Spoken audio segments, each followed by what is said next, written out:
Hello, everyone. Welcome back from lunch. This is the last session of the day. My name is Jeff Gertler, here from MIT Lincoln Labs, studying a number of fields, including what Kyle presented earlier in the conference. And today we're going to have our first talk in this session from Mazyar Mirrahimi on gate designs for confined bosonic qubits. Take it away. Thank you. So let me also join the other speakers to thank for being the organizers for the invitation. This has been a great meeting so far. Looking forward to hear more. So here you have a list of the current members of our team in Paris. And so the work that I'm going to present here is mainly done with two of my colleagues, Alain Sarlet and Ronan Gauthier, who is finishing his PhD. And so this is basically his work. There are two, one preprint and one publication already on the topics that I'm going to talk about. You have the references here. So the title of my talk is a little bit more general than what I'm going to present. I'm going to talk about cat qubits, and I'm going to talk about one gate, just a very simple gate, Z gate. But this is intentional because basically all the considerations that I'm going to talk about are very general. The considerations in these gate designs are, I think, valid for any confined bosonic code and any type of gate. So that's why I can use this title. But we'll see maybe later. So I guess I don't need to spend too much time on this slide. But just to mention that, well, you have seen these cat qubits in previous talks. The notations that I'm going to use during this talk is that what we call the plus and x minus states around the x-axis are going to be the even and odd cat states. And this is the convention that we prefer. And then the 0 and 1 states are actually exponentially close to these coherent states, alpha and minus alpha. And so I'm talking about here about confined cat states, so which means that basically we have a mechanism which somehow stabilizes these states. So we could think of a dissipative mechanism like two-photon driven dissipation, as you see here, where basically your system loses and gains photons in pairs. And then basically this could be engineered by some two-photon exchange Hamiltonian with a buffer mode. So you have the A mode here. Usually I refer to A mode as the memory mode and the B mode as a buffer mode, where basically the B mode is intentionally made low Q, dissipative. And somehow through this kind of interaction, nonlinear interaction between A and B mode and the dissipation of the B mode, we can confine the memory mode or the A mode in these Schrödinger cat states, or this manifold of Schrödinger cat states spanned by alpha and minus alpha. You have another flavor of confinement, which is the Hamiltonian confinement based on this Kerr nonlinearity that you could use to do the same thing, which is, so basically if you have a two-photon drive in presence of strong Kerr nonlinearity, you can engineer this kind of effective Hamiltonian, which has as its degenerate ground state the manifold of cat states, alpha and minus alpha. So you have, there are many experiments for both type of dissipative and Hamiltonian confinements. The next talk by Ulyss is going to be about the realization of the best type of confinement.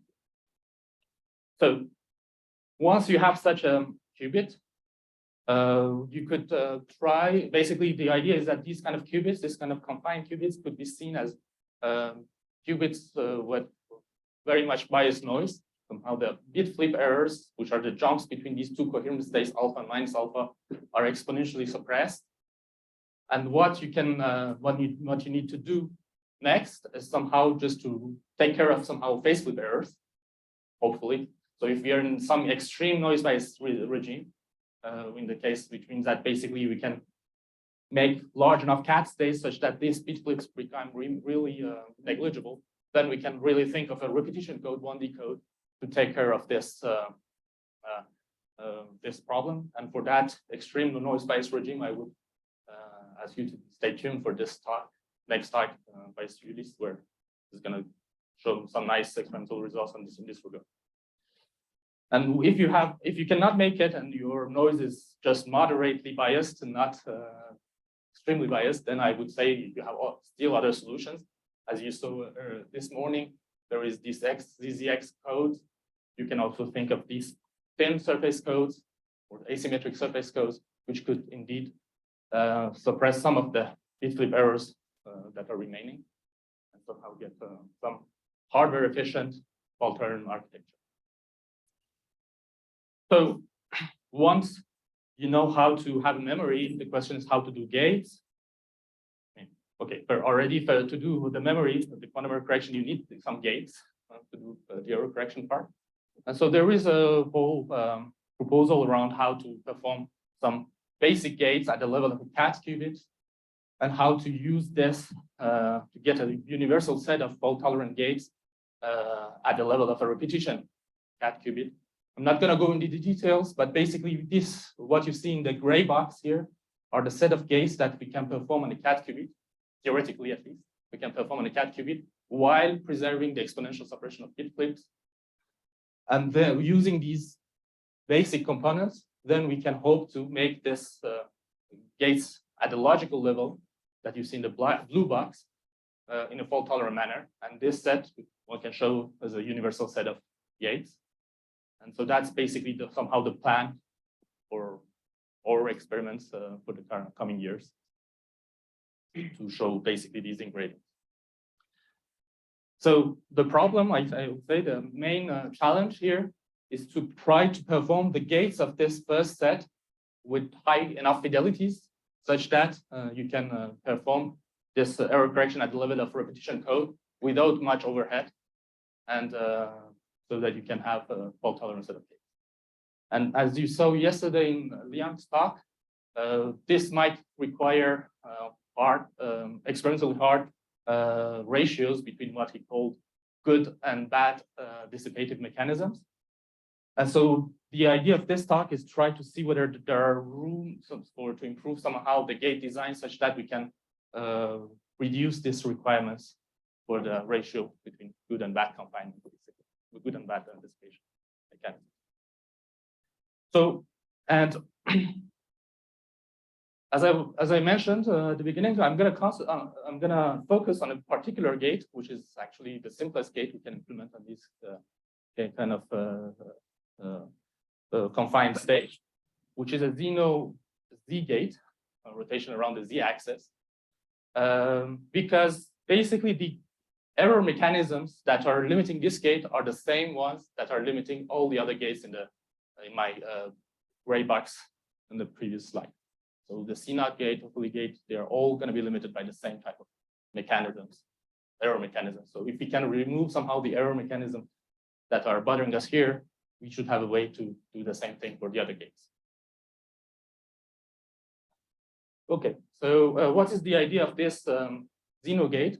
So I'm just going to present it in the case of the dissipative confinement. So let's assume that you have this two-photon driven dissipative mechanism that you see here. And on top of that, you add some resonant drive on your harmonic oscillator. So I'm writing everything in a rotating frame of the harmonic oscillator. So that's why this resonant drive can be seen only as a displacement of this bone. And so I have carefully chosen the phase of this drive so that basically I'm forcing on displacing this cat state in the vertical direction while it's being confined because of this two-photon driven dissipative mechanism in this manifold of two coherent spanned by two coherent states. And what happens then is that basically you're going to rotate the fringes without moving the blobs, because the blobs are basically fixed by your two-photon driven dissipative process. And the only thing that could change in this process because of this driving is the phase of the cat. That's basically what we call a Zeno gate, because of the two-photon driven dissipative mechanism, you are fixing somehow the manifold, the degenerate manifold, and with this extra drive here, which is basically changing the parity.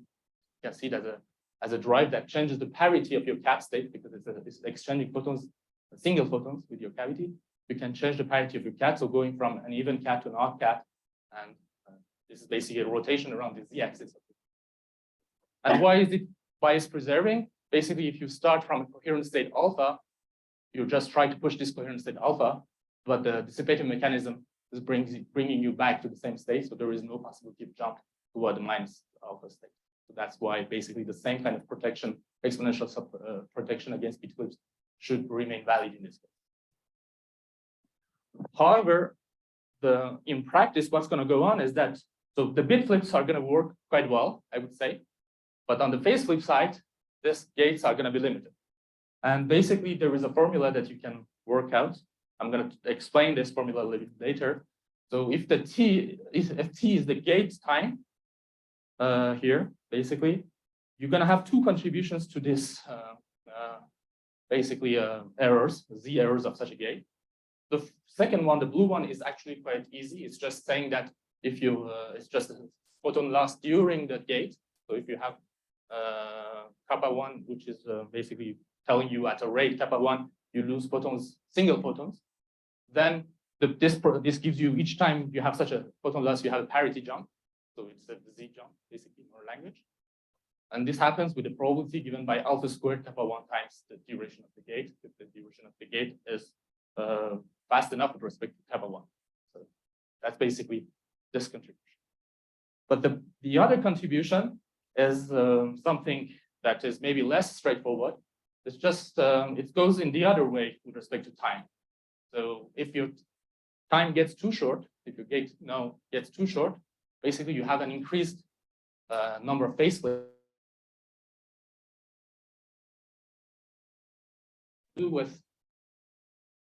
And this has to do with the adiabaticity of the gate, basically. So basically, you're trying to push the gate too fast, then this information somehow gets lost. And I'm trying to, in this talk, I'll try to understand this source of error and try to see how can we improve upon this source. Basically, that's the topic. And this is the same kind of calculations are valid for all other gates that you saw in the gray box in the first slide. Okay. So basically, if we can improve this or remove this contribution, then we should be able to do very fast gates, and somehow the probability of these z errors are going to get improved. And with respect to what we saw yesterday from Liang's talk, we might have less restrictions on the threshold for these bad and good dissipation rates for doing error correction at the level of the repetition. Okay, so again, let's focus on this. So let me just explain what could one expect if you just do what I said. So basically, if I add, the only thing I do is basically I have this two-photon driven dissipative mechanism, and I add some single photon resonant drive on my system. In that case, basically what you can show is that if you have, as I mentioned, if you have a hard pulse, basically a square pulse, your error, so I forget at this point the other error source, which is kappa 1, which is the single photon loss. So I'm just talking about this non-adiabatic error. That is the problem that I'm focusing on. We saw that this probability is basically scaling with 1 over kappa 2 times t. So that's basically that's the formula I gave you in the previous slide, right? So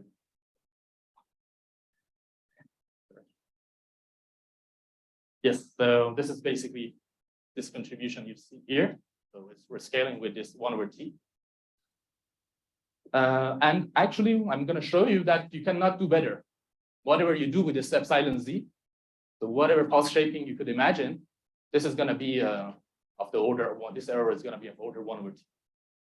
So this is not a good news.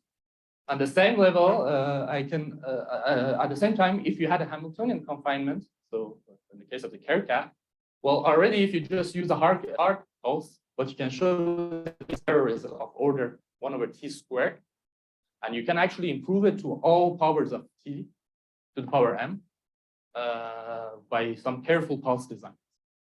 So there is a big difference between the two type of confinements in this regard.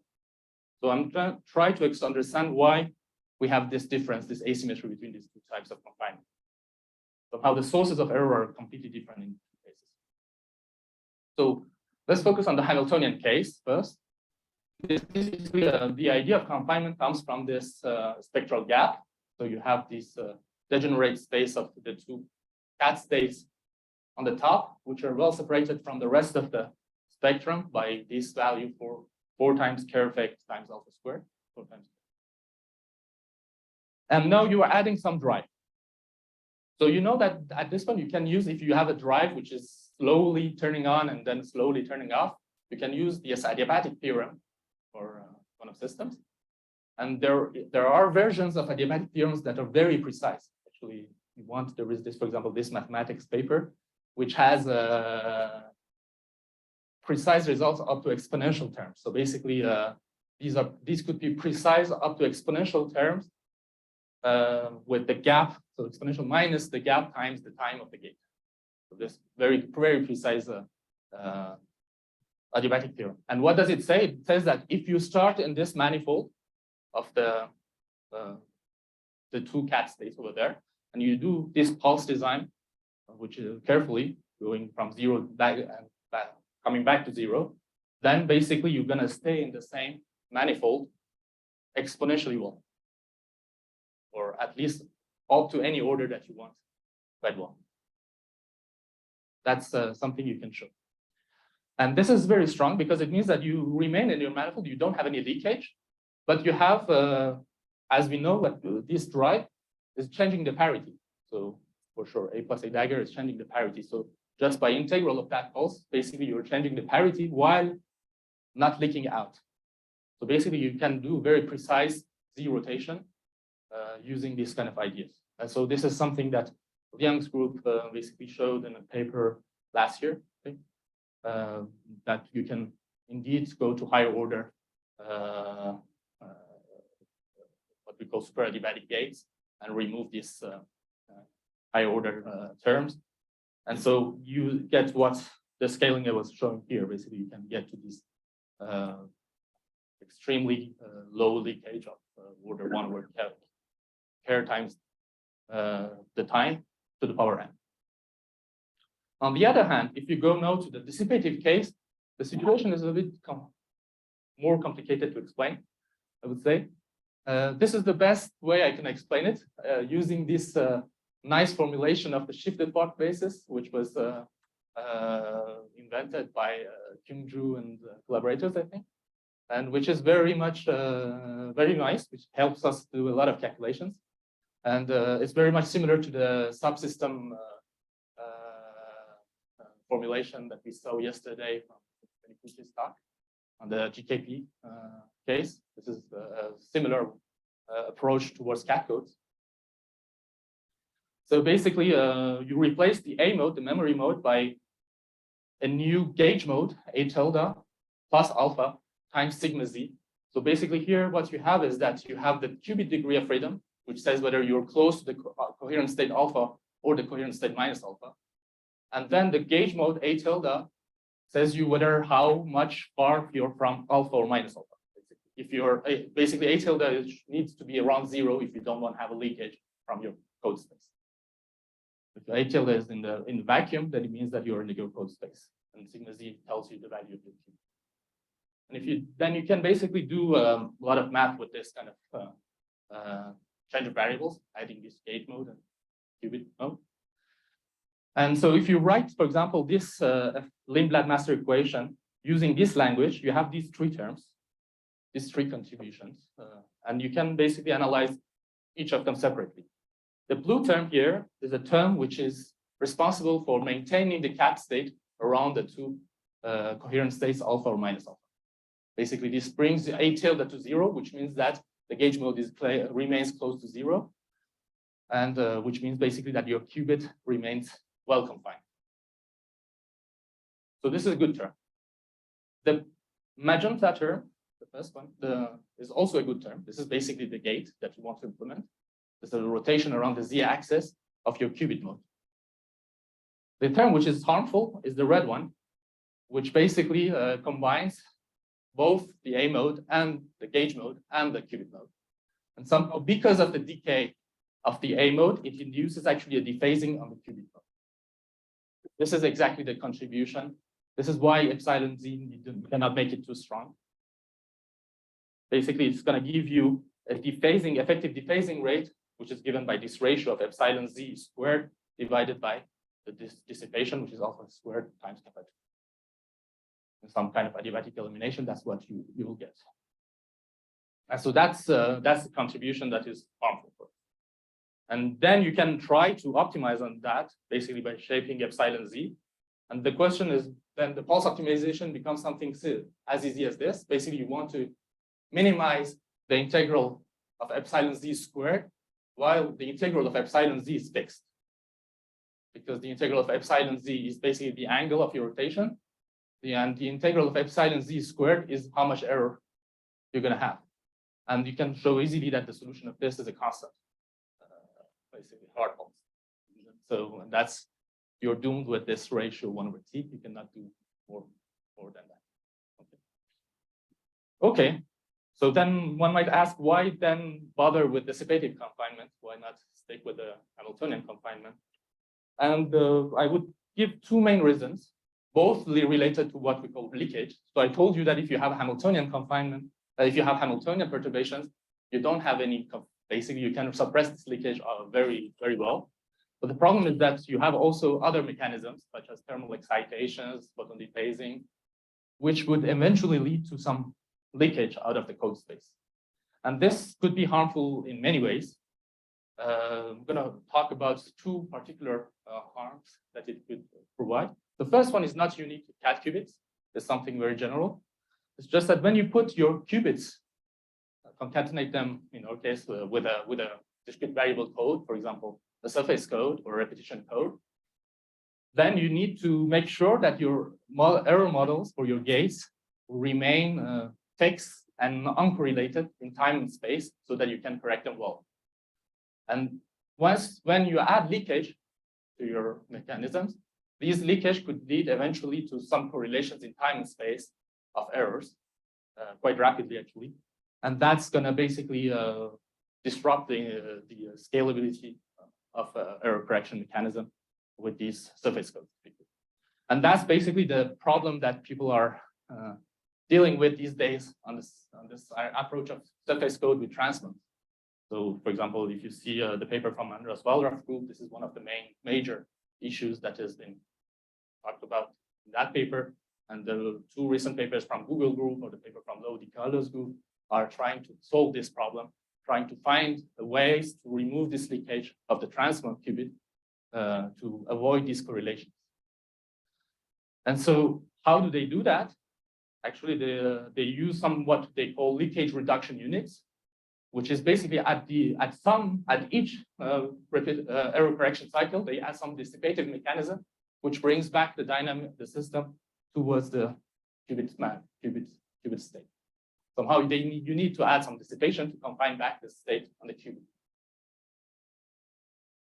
And so somehow the duration of each cycle, even if you do best on your gates, is going to be anyways limited somehow by this dissipative mechanism that brings you back to the qubit subspace. Okay, and I should mention that on the case of the case of cat qubits, maybe this is actually even harder problem than transmons, because if you want to rely to similar mechanisms to transmons, this separation of this gap is not huge, basically, and for the anharmonicity of a transmon, you have a few hundred megahertz, whereas here we're more dealing with maybe tens of megahertz at best. So you want to have a strong dissipation at the frequency, which is only 10 megahertz apart from your actual qubit frequency. So that's not going to be an easy task. So you might want to combine this actually with something like a 2-photon dissipation. I'm going to tell you that this is not going to necessarily work neither. If I have time. The second problem, which is particular to this cat code, is that this leakage could lead quite rapidly actually to could accumulate to create bit flips errors. So I told you that we can expect some exponential suppression of bit flips, but if you have these leakage processes, then basically the scaling of the bit flip could really get harmed by these mechanisms. Basically, your system gets leaked towards some of these states, and then it very rapidly sees a non-local dynamics in the phase space, bringing the state from one side of the phase space to the other side, creating bit flip type errors. So if I have time, I'm going to go through some calculations showing that. There is this nice paper by Nick and Rodrigo, others in Michel's group, which actually showed this scaling. So if I have time, I'm going to talk a little bit about that. So basically, it means that if you want to maintain a very good scaling on bit flips, maybe you need to add a strong dissipation, and perhaps this dissipation should be as strong as actually your Hamiltonian confinement. And in that case, you lose all the interest of the Hamiltonian confinement to do fast gates, basically, because you're going to be again limited by the same kind of dissipative mechanisms that I was mentioning. So one might need anyways to find a way to perform a fast gate in dissipative confinement. So there are some solutions around this. None of them are easy, I would say. I'm going to try to explain at least one of them. So the first one is try to find some Hamiltonian confinements which marry better, I would say, with this dissipative confinement somehow. In the sense that the bit flip, so the accumulation of leakage towards bit flips happens at a slower pace than the Kerr-Cat case, so that you can basically combine it with maybe a weak dissipative mechanism and still have a good bit flip suppression. So this is the first approach you can think of. This is the result that was published last year in Various Quantum, this first paper. And then the two other approaches are newer. So the second one is trying to find new Hamiltonian Zeno gates, new Zeno Hamiltonian gates, instead of this just simple driving, resonant driving, that somehow reduce the loss of information through the buffer mode, basically, of your cat qubit. And the third one, so this is actually nice, but it's maybe hard to implement. I'm not going to talk about it. And the third one is somehow feeding back the information which leaks through while you're doing the operation into your system, so that you correct some of these leaked errors. Basically, that's the approach I'm going to try to explain here in the remaining time. So what's the idea? I'm going to maybe go very rapidly on this. So I'm not going to do the whole math, but basically, if you use once again this shifted fog basis language, this time with both buffer mode and the A mode, so without suppressing the buffer mode. What you can see is that basically you have a coupled, after some approximations, you have a coupled Langevin equations for the gauge mode A tilde and the buffer mode B, which depend on the state of the qubit sigma Z. So if you solve this, what you see is that as soon as you drive you turn on the Zeno drive, basically your buffer mode gets populated. And it gets populated, and in the X quadrature or Q quadrature of this B mode, you have the information on the qubit state. Basically, the buffer mode tells you whether your qubit is in the state alpha or minus alpha. And that's the source of dephasing. Basically, we know that there is dephasing, and we know where the information is lost. It's lost through the buffer mode. So why not use this information? One way to easily use this is basically just measure the buffer mode, right?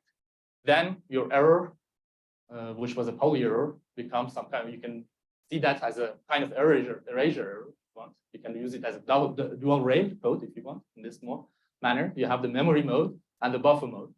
Using the buffer mode, you know whether an error has happened on your A mode. Basically, as soon as you see some non-zero value, or something bigger than a value, then you say that there has been an error. And you can actually, in the same language as we saw yesterday, you can say that which kind of poly error is kind of, you can maybe see it as a kind of a biased erasure, if you want, with the same language. But okay, maybe something else. Well, what can we do if we wanted to actually correct? Oh, I have Very short on time. Huh?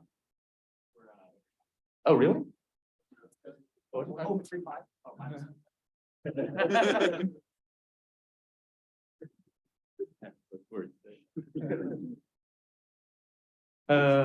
So how can we actually correct errors, not just detect that are errors? The idea is that what you need to do is perhaps do something which erases this information. So basically, the information, if you want, is here. The B mode, we have these two coherent states based whether your cat qubit is in minus alpha or alpha. So of course, you shouldn't measure the Q quadrature because in that way you're going to project your qubit state on alpha or minus alpha. But if you ask whether do I have a photon in my cavity or don't I have a photon in my cavity, so it's more photon detection, then you're going to erase this information, and you might be able to correct it. So let me explain this a little bit better. So if you have basically a photon detector in your system that clicks each time you see a photon coming out of the boson mode, then what happens? So if your photon detector is just not there, or basically its efficiency is 0, this is what you're gonna see. You have this Z node oscillation, and you're gonna lose its phase with the rate that I mentioned. But now, if you have a photodetector and it tells you that I haven't measured any jump, then basically you find back the perfect Z node trajectory, I would say. And if you have, if it tells you that you have had the jump at this time Tj, it means that at that time you have had actually a parity swap in your cat. So you can, by measuring how many photons you have had, you have lost through this B mode, basically you can know how many pi pulses you need to apply to your qubit to do a perfect perfect gate. Okay, of course this is going to be hard. You don't have good photodetectors, even if they have. If their efficiency is only 50%, then it means that 50% of the time we're gonna correct anything. So maybe we're gonna just improve things by a factor of 2.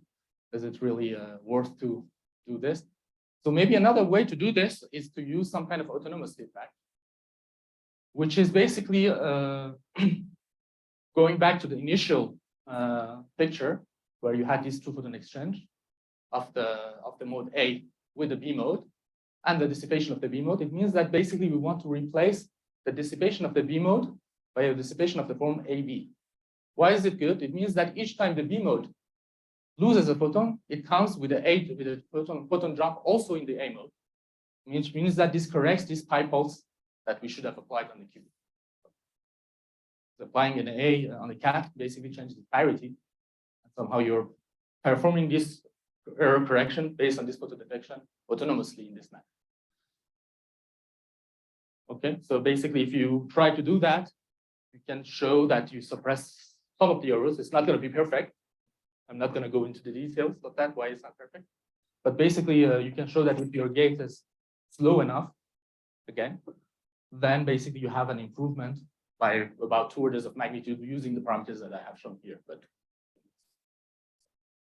of the gate, of the phasor. So I want to mention that this idea is actually very similar to what you saw yesterday in Liang's talk for the case of the squeeze gap. So this paper from Liang and Ash's group, so where they consider, if you just consider the case of zero squeezing, when what Liang was proposing yesterday was suggesting to actually engineer this type of exchange Hamiltonian.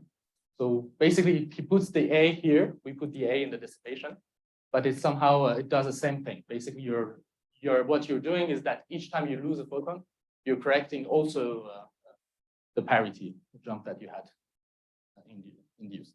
And so, in the case of the second, in this case of the paper from Liang's group, they have this nice calculation that shows that we can improve basically this rate by something of by a factor which is given here, which increases with the size of the cat. And if you do the math, basically you see that it basically fits quite well also our data or simulations, because basically for an alpha square of about 8, it gives you a factor of 50. That's the factor of 50 that I had in my slide previously. So I don't know why they because they're not exactly the same, but the calculation seems to work well with us for a case as well. Anyways. Okay, so okay, maybe I wanted to go further. I don't think I have much time, right? 5 minutes. Okay, maybe I'll just try to very rapidly tell you what is the problem with the Hamiltonian confinement that makes basically the scaling not as good as what we would expect. Basically, what we expected is to obtain something of some scaling of the bit flip time of the order exponential twice number of photons. And so this is the experiment from Nick's by Nick and Rodrigo and the others at Yale. And so basically it's less than this scaling, and it comes in this form of a staircase shape. And so we can basically we had a paper around the same time, actually also another paper from Amazon Group, from Kyungju, which did the similar type of calculations, which fits rather well, I would say, this staircase shape, maybe not exactly quantitatively with the particular data that they have there. But I'm going to try to maybe explain the idea very rapidly if you want. So the idea is that when you increase the size of the this cat state, basically you have more and more states going in these wells, potential wells. So which means that basically more and more states which become fairly degenerate. But at each time, you have I mean, so if you look at basically this is what in this plot, what I show is that the scaling of the degeneracies of these levels as a function of alpha squared that you try to stabilize, cat state that you need to stabilize. So what I see here is that if you're trying to stabilize a cat of size 4, well, the first states are perfectly degenerate, so you don't see it, it's 0. But already the first excited pairs of states are not exactly degenerate. There is some degeneracy, and this degeneracy becomes actually worse and worse when you go to higher levels. And okay, and what is bad is that each time you have actually a leakage, for example, a thermal photon, you don't only populate the first level, you actually populate all the above levels to some amount. And this gives you these values of lambda n's and delta n. So, and this, each time you go to a highly excited state, which is highly non-degenerate, you're making a huge experiment in your phase space, and this induces an important bit flip error. So that's basically, that gives you, this formula could give pretty well this staircase shape. And so what we showed in that paper was that if you wanted to get rid of that, maybe you needed to have a very strong dissipation. So to get close to this scaling of exponential 2n bar, as mentioning. And so the solution that we had was to find another confinement which has a better scaling with respect to the degeneracies. Basically, the degeneracies do not explode, but remain bounded by some value, so that it can be confined well with a dissipative mechanism. So, okay, just maybe this was just, if you want to have more details, you can read this paper, as I was 22 paper. I want to just mention that despite all this effort, I think these are going to be hard experiments.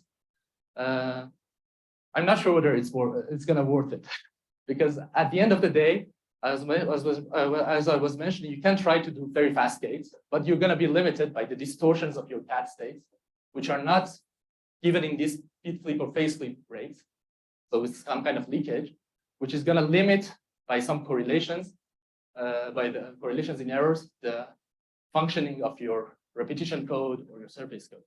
So you need anyways to add some waiting times of order of 1 over kappa 2 at each error correction cycle to get rid of these distortions. And that's going to be a limiting factor anyways. I would say even if you can do faster gates, maybe you're going to improve things by a factor of 4. It's not going to be orders of magnitude, because you're going to have side error correction cycles which are going to be long because of this. So in some way, I would say that we need anyways to really work hard experimentally to try to make a good separation between these 2 photon dissipation and single photon dissipation in this case. Okay, so I can finish with this, and here is a recent picture of our group. As Philippe was mentioning, we are hiring, especially at postdoc level, and also at a permanent we have a permanent position in the experimental site.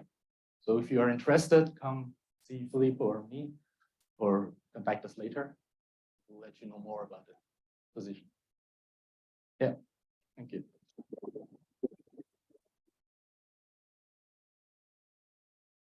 It's a great talk. Sorry for the interruption. We have plenty of time for questions.